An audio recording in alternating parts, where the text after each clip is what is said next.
ഇന്നത്തെ നമ്മുടെ lunch combo കണ്ടാലോ? അപ്പോൾ അതിനായിട്ട് അച്ചിങ്ങയിലേക്ക് ലേശം മഞ്ഞൾപ്പൊടിയും ഉപ്പും വെള്ളം കൂടെ ഒഴിച്ച് വേവിച്ചെടുക്കുക.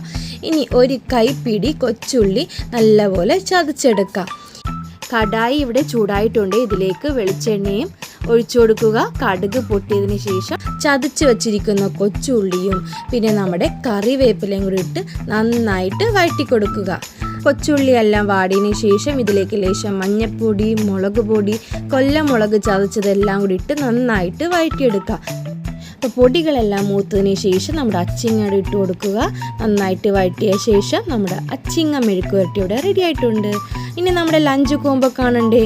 അതിനായിട്ട് നമ്മുടെ ചൂട് കുത്തരി ചോറും പിന്നെ നമ്മുടെ അച്ചിങ്ങ മെഴുക്ക് വരട്ടിയതും പിന്നെ മാമ്പഴ പുളിശ്ശേരി. അപ്പം നിങ്ങൾ ഓർക്കുന്നുണ്ട് മാമ്പഴ പുളിശ്ശേരിയോ? മാങ്ങയെല്ലാം തീർന്നപ്പോഴാണോ? എന്ത് ചെയ്യാനാണ്, നാട്ടിൽ മാമ്പഴത്തിൻ്റെ സമയത്ത് പല വീഡിയോ കണ്ട് ഞാനിവിടെ കൊതിച്ചിരുന്നു. പക്ഷേ എൻ്റെ രണ്ടമ്മമാരും കൂടെ ചേർന്ന് മാമ്പഴം എല്ലാം വേവിച്ച് വെച്ചിട്ടുണ്ടായിരുന്നു. എനിക്കിനി എത്ര നാളത്തേക്ക് വേണമെങ്കിൽ മാമ്പഴ പുളിശ്ശേരി ഉണ്ടാക്കാനുള്ള മാമ്പഴം രണ്ടമ്മമാരും എനിക്ക് തന്നിട്ടുണ്ട്. അപ്പോൾ വേണ്ട നമ്മുടെ മാമ്പഴ പുളിശ്ശേരിയും പിന്നെ നമ്മുടെ പപ്പടവും. ഇതെൻ്റെ ഫേവറേറ്റ് ലഞ്ച് കോംബോ ആണ്. നിങ്ങളുടെ ഫേവറേറ്റ് ആണെങ്കിൽ നിങ്ങൾ ലൈക്ക് ചെയ്യണേ. ആദ്യമായിട്ടാണ് ഈ വീഡിയോ കാണുന്നതെങ്കിൽ സബ്സ്ക്രൈബും ചെയ്യണം, കമൻറ്റും ചെയ്യണം. അപ്പോൾ അടുത്തൊരു വീഡിയോ ആയിട്ട് വരുന്നത് വരെ stay tuned to my channel.